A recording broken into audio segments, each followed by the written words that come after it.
Buenas tardes a todos ustedes, que Dios les bendiga. Aquí estamos en su programa Estudiemos Juntos la Biblia. Aquí estamos afuerita para tener otro ambiente diferente, ¿verdad? Así que esperamos que ustedes estén compartiendo estos videos.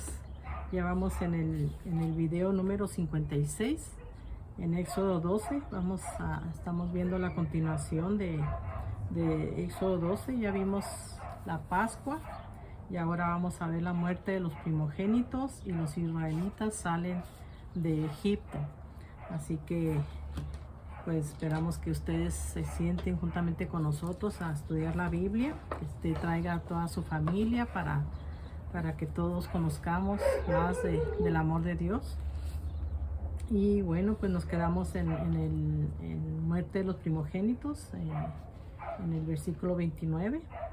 Ya vamos en el video número 56. Esperamos que ustedes estén contentos con estos videos, que todos estén viéndolos y que todos se pongan allí, ¿verdad? Es bonito que ustedes comenten entre familia los capítulos que vamos viendo, y pues también si ustedes pueden ponernos allí sus comentarios. Es hermoso, ¿verdad? Que podamos ver que ustedes están participando con estos videos, porque es algo que Dios ha puesto en nuestro corazón, y espero que ustedes también tengan en su corazón leer la Biblia desde el principio, como lo estamos haciendo nosotros. Así que, ¿cómo estás, Virgilio? Que Dios te bendiga. Buenas tardes a todos. Buenas tardes. Y pues empecemos con la palabra de Dios. En el video anterior, puesto que el capítulo 11 es muy cortito, entonces decidimos hacer el 11 y la mitad del 12, que es pues bastante largo. Y vimos, bueno, el anuncio de la muerte de los primogénitos, la 10ª plaga en Egipto, la plaga que iba a doblegar el espíritu rebelde de Faraón y de su pueblo. Y el anuncio de esa plaga, y incluso Moisés fue y se lo anunció a Faraón como una advertencia de que una plaga terrible venía. Pero Faraón fue duro de corazón y arrogante, y no quiso escuchar la advertencia. Decidió simplemente por el orgullo que tenía y el enojo que tenía contra Moisés y contra el pueblo de Israel, contra los esclavos que por 400 años habían estado esclavizados en Egipto, decidió no hacer caso y no dejarlos ir, a ignorar la advertencia de la muerte de los primogénitos. Entonces, en el capítulo 12, los primeros hasta el versículo 28, Dios da instrucciones de cómo debía celebrarse la Pascua, y les dijo en qué mes debía celebrarse y en qué día, y estableció cuál iba a ser el primer mes del año para los hijos de Israel. No como nosotros hoy, que el primer mes del año es enero. Empieza pues prácticamente en el invierno, casi al inicio del invierno, y o a mediados del invierno. Entonces, para los hebreos, el principio del año es la primavera. Dios lo estableció así porque es el principio cuando todo cobra vida. Es el principio del año cuando todo cobra vida. Empieza a florecer todo y empiezan los árboles a dar fruto, y incluso hay una temporada de cosecha en ese periodo de la primavera. Estableció cómo debía celebrarse la Pascua y que debían estar preparados para salir de Egipto después de esa noche terrible, ¿no? Y el establecimiento de la Pascua, como dijimos, bueno, es lo que significa Pascua, es pasar sobre, ¿Por qué? Porque el ángel de Jehová pasó sobre las casas que estaban marcadas con sangre, en los postes y en el dintel de la puerta. Entonces, donde quiera que el ángel de la muerte, el ángel de Dios, vio la sangre, pasó sobre esa casa. Y donde quiera que no la vio la sangre, porque no se trataba de cualquier puerta, el ángel iba a entrar por la puerta de enfrente, no por la puerta de atrás. Entonces la puerta de enfrente es la que tenía que estar marcada.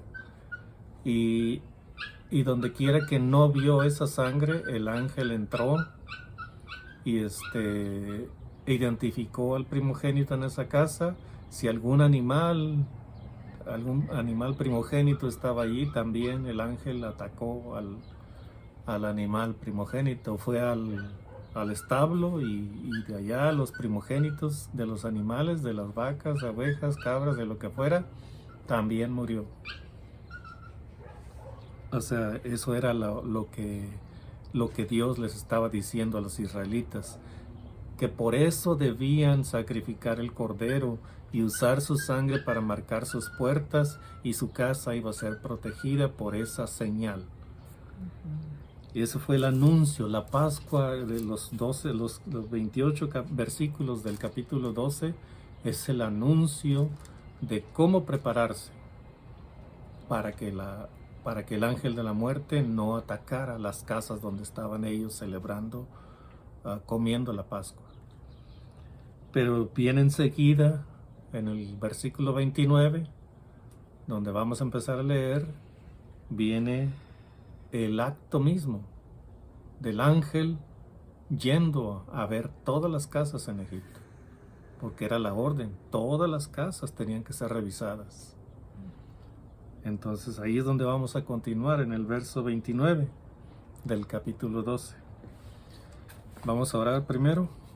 Bendito Dios, de nuevo estamos aquí para hacer estos videos y agradecerte que nos puedas ayudar, Padre. Agradecerte que tu ayuda venga a través de tu Espíritu Santo y que podamos hablar tus palabras y no las nuestras, que seamos afines a lo que dice tu palabra y que interpretemos conforme a lo que dice tu palabra, que haya congruencia con lo que dice tu palabra y con lo que sale de nuestra boca. Que no seamos intérpretes falsos, sino que seamos fieles a lo que dice tu palabra dentro de lo poco o lo mucho que hayamos aprendido, que sepamos compartirlo sin apartarnos de la verdad, sin salirnos del contexto. Gracias, Padre, por esta oportunidad. Dirígenos, que tu Espíritu Santo sea el guía, que nos lleve con atención, con cordura, con interpretación correcta a través de esta lectura que vamos a hacer. Gracias, Padre, en el nombre de Cristo Jesús. Amén. Amén, amén.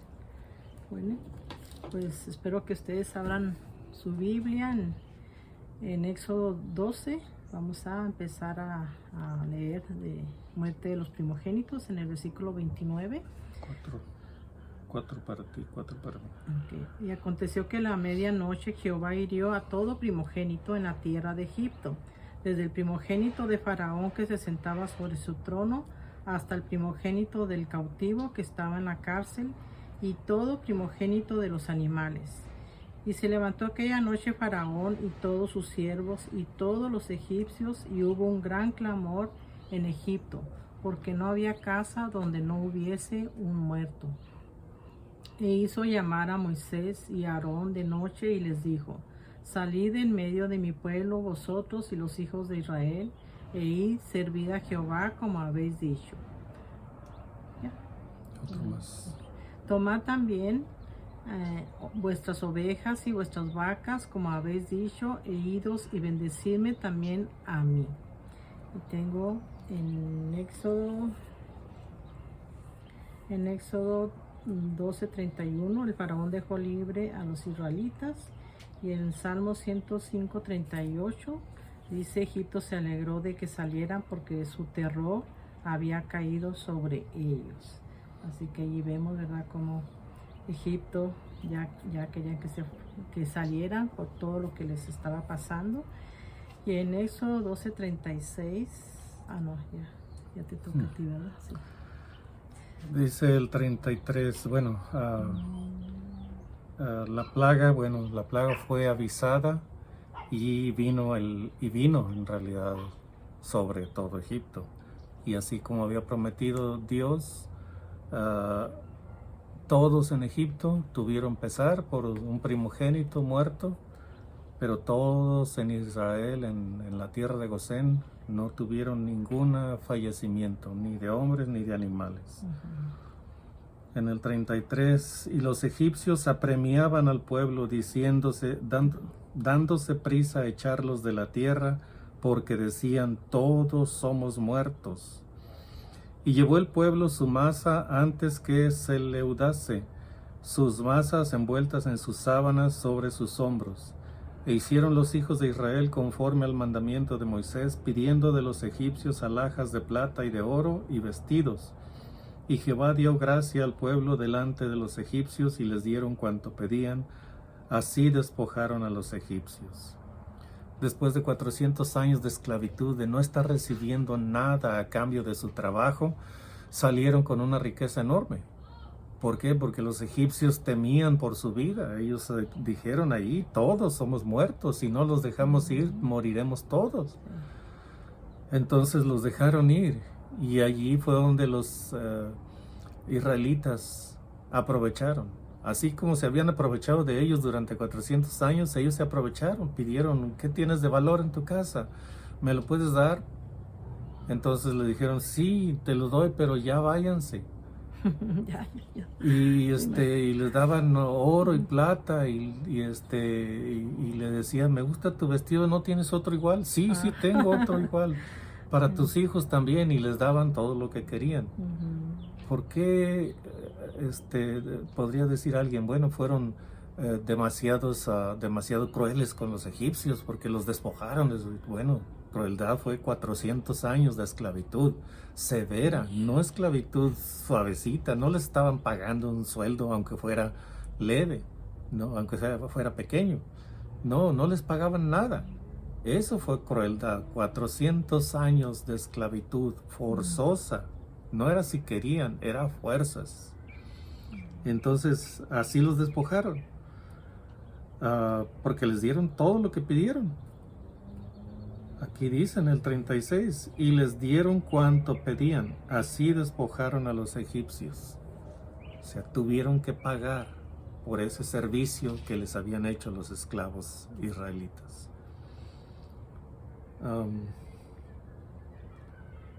Bueno, continúo hasta el 40 y luego ya seguimos 5 en 5. Okay. 40. El tiempo que los hijos de Israel habitaron en Egipto fue 430 años. No. Hasta ¿ahí? El 40, del 37 al 40. Okay. Los israelitas salen de Egipto.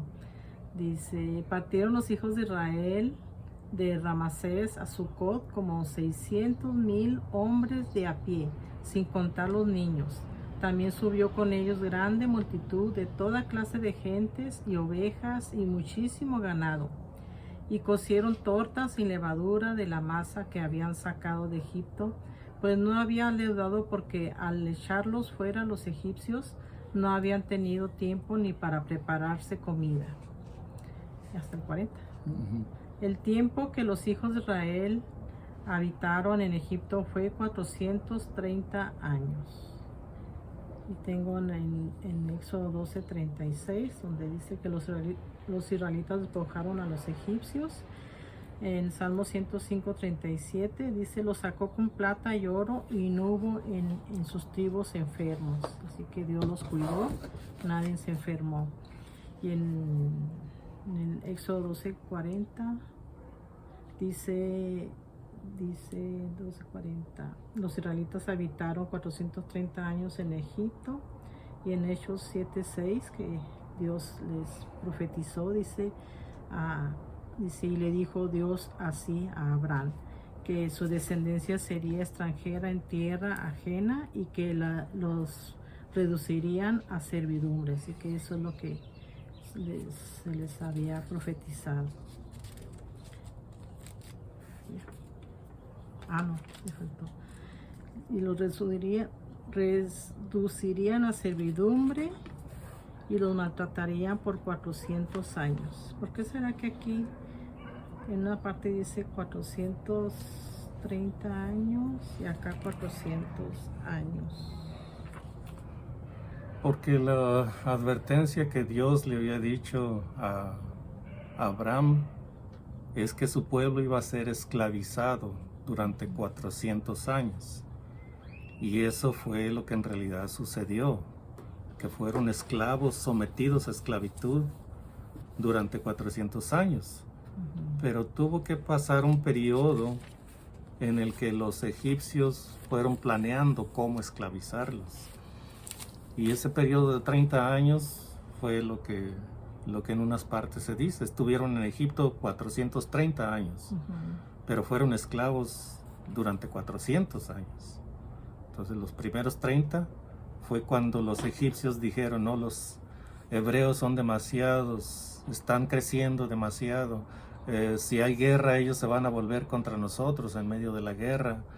Y hay que ser sabios y hay que tratarlos de alguna manera. Y empezaron el proceso de esclavización.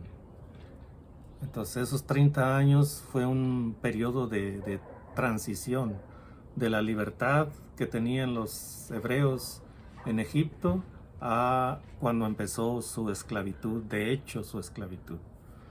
Entonces, sí, fueron un total de 430 en Egipto. Desde que entró Jacob con toda su familia hasta que salieron, fueron 430 años, pero fueron 400 años de esclavitud. Entonces, una cosa es cuánto tiempo fueron esclavos y otra cosa es cuánto tiempo estuvieron en Egipto. Fueron en Egipto 430 años, pero esclavizados fueron 400 años. ¿Ok? Entonces, aquí ya se nos dice en el 37 de dónde salieron, de Ramesés. Y se nos dice cuántos hombres estaban saliendo. Hombres que eran ya considerados de los 30 hacia arriba.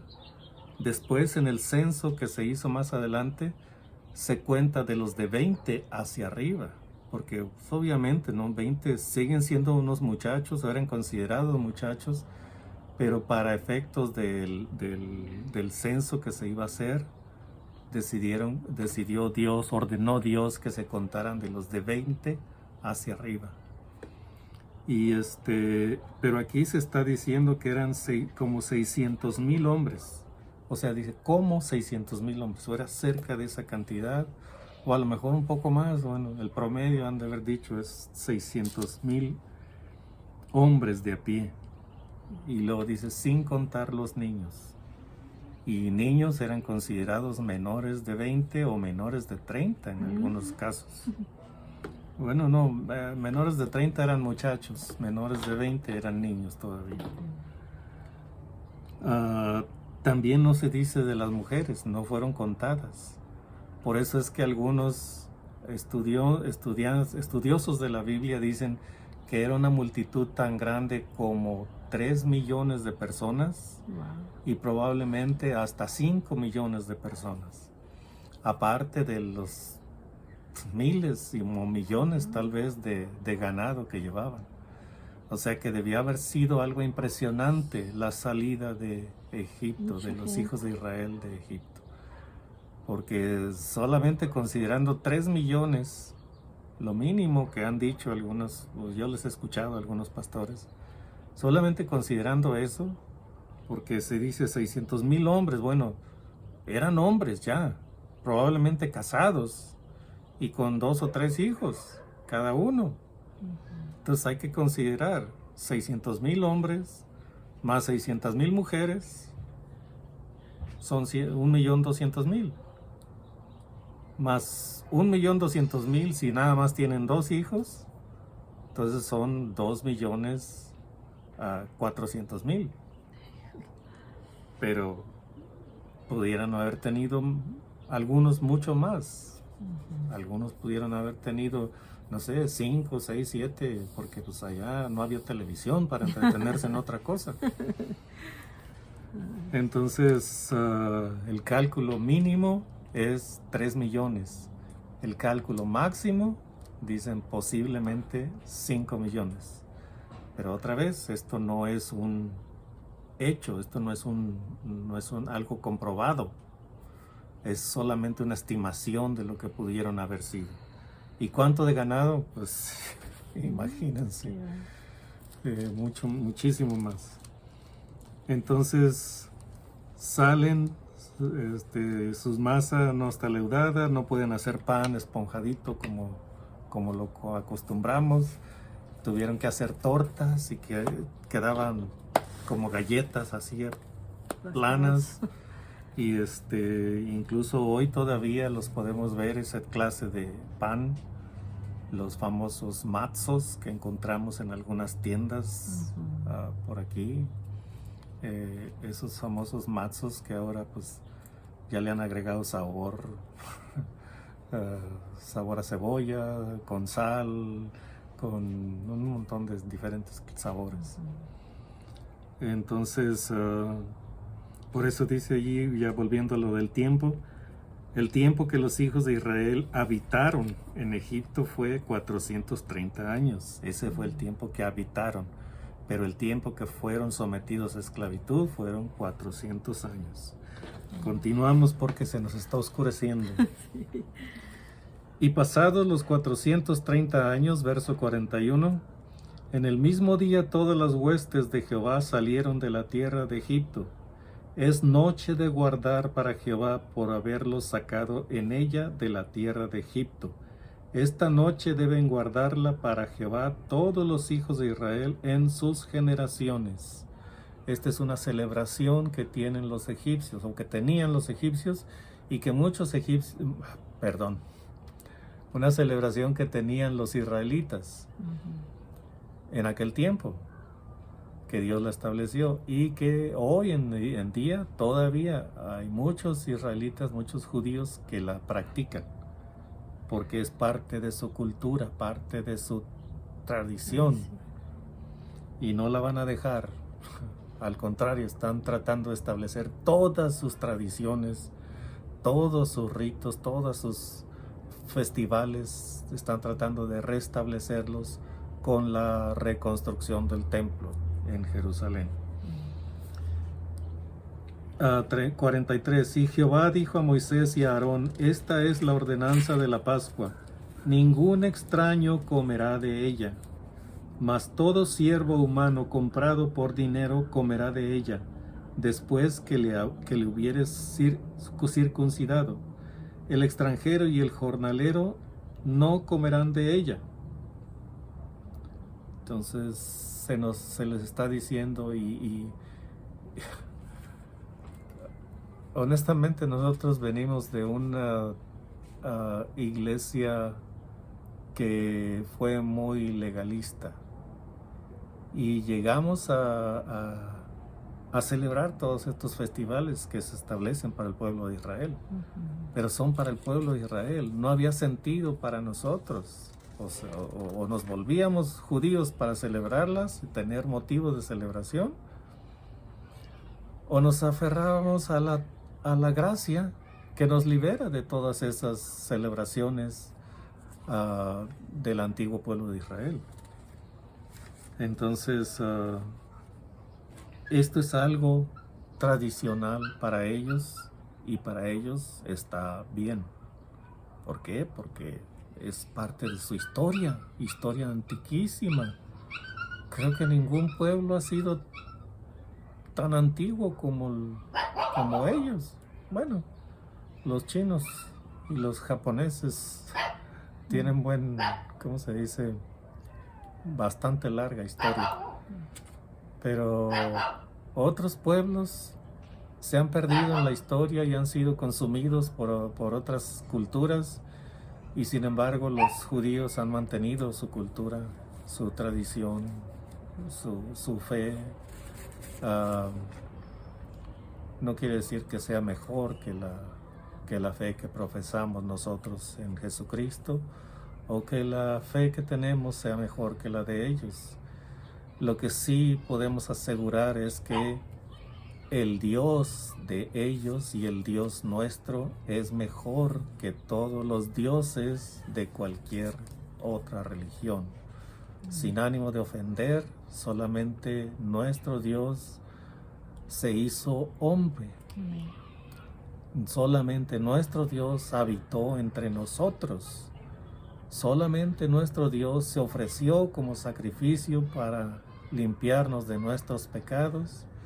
Murió, fue crucificado, murió, fue sepultado y al tercer día resucitó como prueba de que Él era quien decía ser. Él decía ser el Mesías. En privado se los dijo a los discípulos, se los hizo ver a los discípulos, pero en público les dijo a los demás: no les voy a dar ninguna prueba de que soy el Mesías. Si la quieren creer, solo esta prueba les voy a dar.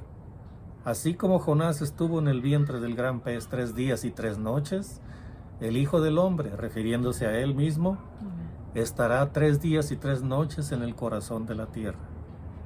Esa es la prueba. A esa prueba nos refugiamos todos. ¿Por qué? Porque el Espíritu nos dice, eso fue verdad, eso realmente ocurrió. La historia lo comprueba, la arqueología lo comprueba, la tumba vacía lo comprueba, la cruz vacía lo comprueba,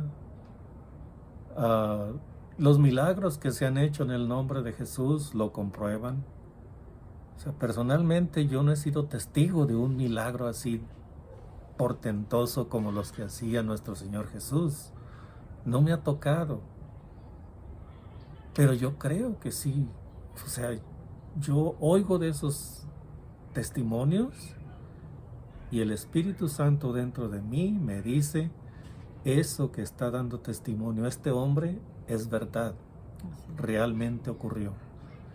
Y cuando me hablan y leo acerca de la vida y obra de nuestro Señor Jesucristo, el Espíritu Santo me dice: todo eso fue verdad. Y en esa palabra esperamos todos los que creemos en el Señor Jesús. Veamos, seamos testigos o no de milagros, seamos testigos de la transformación de alguna otra persona o no, no importa. Somos testigos de nuestra transformación, de nuestro cambio.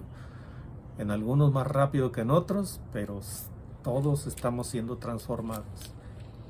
Y bueno, me fui hasta allá, como que mil y tantos años más adelante, porque bueno, estamos hablando de lo que ocurrió durante la Pascua, y la Pascua es nuestro Señor Jesucristo.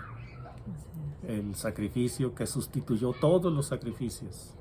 El sacrificio, el derramamiento de sangre que ya no requiere derramamiento de sangre de nadie más.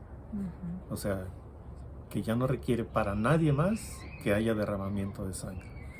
Un sacrificio perfecto, sangre perfecta, hombre perfecto, sin pecado, y solo en Él hay esperanza para cualquiera que tenga anhelo o ansiedad por la salvación y la vida eterna. Ansiedad por lo que vemos alrededor nuestro. Cada vez un mundo más alejado de Dios, y nos causa ansiedad.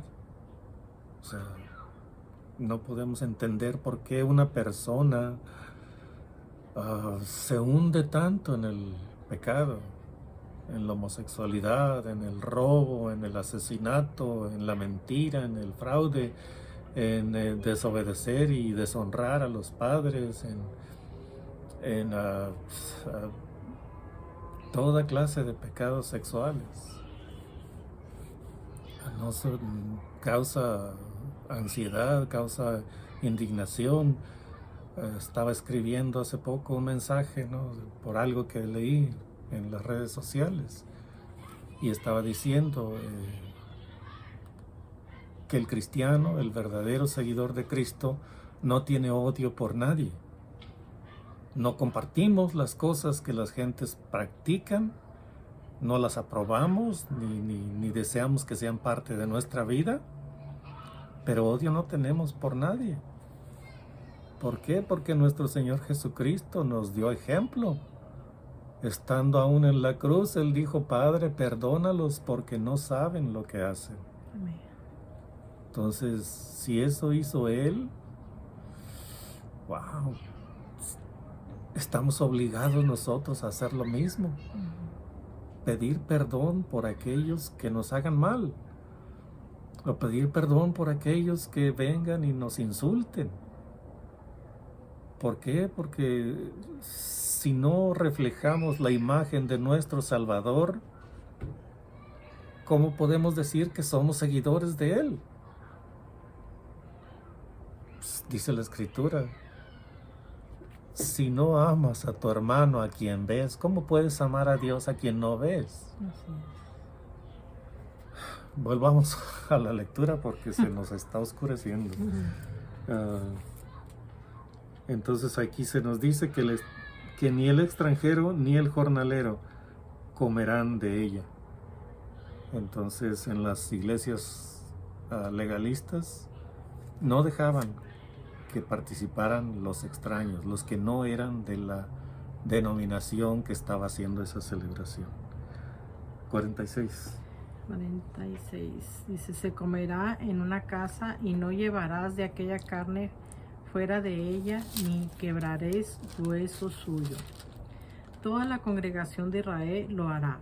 Mas si algún extranjero morare contigo y quisiere celebrar la Pascua para Jehová, séale circuncidado todo varón, y entonces la celebrará, y será como uno de vuestra nación, pero ningún incircunciso comerá de ella. La misma ley será para el natural y para el extranjero que habitare entre vosotros. Así lo hicieron todos los hijos de Israel, como mandó Jehová a Moisés y a Aarón, así lo hicieron. Y en aquel mismo día sacó Jehová a los hijos de Israel de la tierra de Egipto por sus ejércitos. Y en Éxodo 12:49 dice: Jehová hirió a todo primogénito. Y dice 12:49 y eso dice. Y en Gálatas 3:28 dice que ya no hay judío ni griego, no hay esclavo ni libre, no hay varón ni mujer, porque todos vosotros sois uno en Cristo Jesús. Así que ahora en Cristo todos somos uno, ¿verdad? Y en Éxodo 13:2. Eso es del otro capítulo. Ya me empecé. Éxodo. Eso es para los otros capítulos. Sí, síguele tú.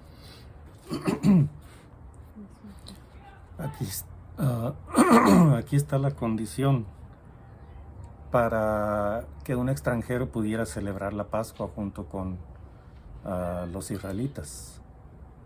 Había una condición, había algo que tenía que ser satisfecho, y era la circuncisión, no solo del extranjero, sino de todos los siervos que él tuviera que fueran extranjeros, o todos los hijos que él tuviera que fueran extranjeros. Entonces tenía que ser circuncidado todo varón dentro de esa familia de extranjeros, para entonces poder ser parte del pueblo de Israel y celebrar la Pascua. Es una enseñanza para nosotros que todo el que quiera celebrar esa Pascua espiritual que es nuestro Señor Jesucristo, todos tenemos que ser circuncidados, pero no en nuestra carne. Tiene que ser circuncidado nuestro corazón. Así es. O sea, tenemos que entender lo que somos primero, que somos pecadores y que estamos condenados al infierno, todos, sin excepción, hasta el más bueno de los hombres, si no si no ha aceptado el sacrificio de Cristo, no puede ser salvo, está condenado. Es claro que una buena persona, bueno, tiene más esperanza, ¿no?, que uno que ha vivido su vida perdidamente. Pero la primera condición para la salvación es reconocer que somos pecadores, aceptar que somos pecadores y que estamos condenados al infierno. Una vez que reconocemos nuestra condición y queremos escapar, ¿no?, de la condenación del infierno, ¿qué es lo que sigue? Tenemos que pedir perdón por nuestras faltas. Amén. ¿Por qué? Porque, bueno, ¿cómo puede ser absuelto alguien de un pecado tan grande que costó la vida de nuestro Señor Jesús? ¿Cómo puede ser absuelto si no se ha arrepentido y si no ha pedido perdón? Como algunos dicen, bueno, yo sé que tengo un Dios perdonador, ya me perdonó de mis pecados. Bueno, sí, pero ¿estás reconociendo que cometiste pecado y te estás arrepintiendo?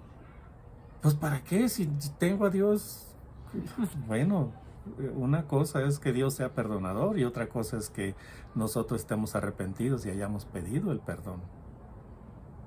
O sea, nos queremos salir con la nuestra. Tenemos que pasar por ese proceso, reconocer nuestra pecaminosidad y pedir perdón por lo que hicimos, porque nuestro pecado causó que el Señor Jesús sufriera la muerte, la peor de las muertes, el sufrimiento indecible. Una vez que pedimos perdón, entonces viene la misericordia de Dios, que nos perdona. Ahí es cuando le pedimos perdón, viene la misericordia de Dios y le pedimos que nos haga parte de su familia, de hijos engendrados, que nos limpie, que nos limpie de nuestro pecado. Al pedirle perdón, pedirle que nos limpie de nuestro pecado, que aplique el sacrificio de Cristo sobre nosotros y la sangre tan roja, la sangre carmesí de nuestro Señor Jesucristo, en vez de manchar nuestras ropas, las deja blancas como la nieve. Y ya no hay la mancha de pecado que traíamos sobre nuestros hombros. Entonces, una vez que le pedimos esas cosas, porque Dios ve el interior de la persona, Dios ve el corazón, entonces Dios sabe si esa persona está realmente arrepentida y escucha sus palabras una por una y acepta el arrepentimiento de la persona. Entonces Dios perdona al pecador y lo hace parte de su familia. Pero necesitamos pasar por eso. Reconocer que somos pecadores, arrepentirnos y pedir perdón, pedir a Dios que nos limpie con la sangre de Cristo. Y creo yo que ese es el único momento. Yo respeto a las otras gentes que se están cubriendo con la sangre de Cristo todos los días, pero yo creo que una sola vez, que invocar la sangre de Cristo una sola vez, eso es suficiente para todo el resto de nuestra vida. No se tiene que estar invocando la sangre de Cristo como si fuera un amuleto que traemos aquí en el bolsillo o colgado en el cinto. No, la sangre de Cristo se invoca una sola vez. Señor, hazme limpio de mi pecado, lávame en la sangre de mi Señor Jesús, el que murió por mí en la cruz del Calvario. Una vez hecha esa invocación y que Dios vio nuestro corazón, Dios dice, de acuerdo, acepto tu arrepentimiento, te limpio con la sangre de Cristo. Ya no veo a Virgilio, ya no veo a Gloria, ya no veo a ninguno. Lo que veo es la sangre de mi Hijo Jesucristo en Virgilio, en Gloria, en el pastor Canales, en el pastor Porras, en cualquiera de nuestros compañeros de la iglesia, José, Sandra, etcétera. Recuerdan los nombres, que hace tanto tiempo que no los vemos que ya se me están olvidando los nombres. María, el esposo de María, ¿cómo se llama? Alfredo. Y entonces eso es lo que ve Dios, la sangre de Cristo cubriendo al pecador arrepentido. No es que Dios va a ver al pecador antes de arrepentirse, no. Ya ahora ve la sangre de Cristo en un hombre o mujer que se arrepintió, y ahora, como dijo Gloria en su escritura, ya no hay varón, ya no hay esclavo ni libre, ya no hay judío ni gentil, ya no hay esclavo ni libre, ya no hay varón ni mujer. Ahora todos somos salvos, somos hijos de nuestro Dios Todopoderoso. Amén. Y esto es lo que nos enseña este capítulo 12 de Éxodo, con la Pascua, la muerte de los primogénitos y la salida de Egipto, el pueblo saliendo simbólicamente del pecado, Dios derrotando, de hecho, a Faraón, símbolo de Satanás, y el pueblo llevando su masa sin leudar, la levadura, símbolo del pecado. Y así dice también la escritura, que debemos ser nueva masa, sin leudar, sin levadura. No la vieja masa que traíamos sobre nuestros hombros con masa leudada que nos inducía. O sea, el trabajo del diablo fue grande. De hecho, la escritura nos acusa que cada uno peca cuando de su propia concupiscencia es atraído y seducido. O sea, el pecado está dentro de nosotros y solamente Cristo nos puede limpiar y nos puede hacer blancos y nos puede reconciliar con el Padre, porque es el único camino hacia el Padre, Jesucristo. Amén. No hay otro mediador entre Dios y los hombres sino Jesucristo hombre. Entonces, esas son enseñanzas que sacamos de las antiquísimas escrituras registradas por Moisés para el pueblo de Israel. Entonces, el capítulo 13, consagración de los primogénitos, será para el próximo video. Amén, pues se acabó este video, así que esperamos que lo compartan. Siempre le estamos diciendo eso, ¿verdad? Porque es importante transmitir la palabra de Dios, enseñársela a los que no conocen del amor de Dios, para que todos lleguen a ser llenos del conocimiento de Dios, ¿verdad? Para que vengan a ser salvos, para que vengan a reconocer a nuestro único Salvador, el que vino en la cruz para salvarnos, para libertarnos, para darnos la vida eterna. Así que esperamos que ustedes no sean egoístas y que compartan estos videos. ¿Quieren un tomate? Tomate de la cosecha. Ya los vas a antojar.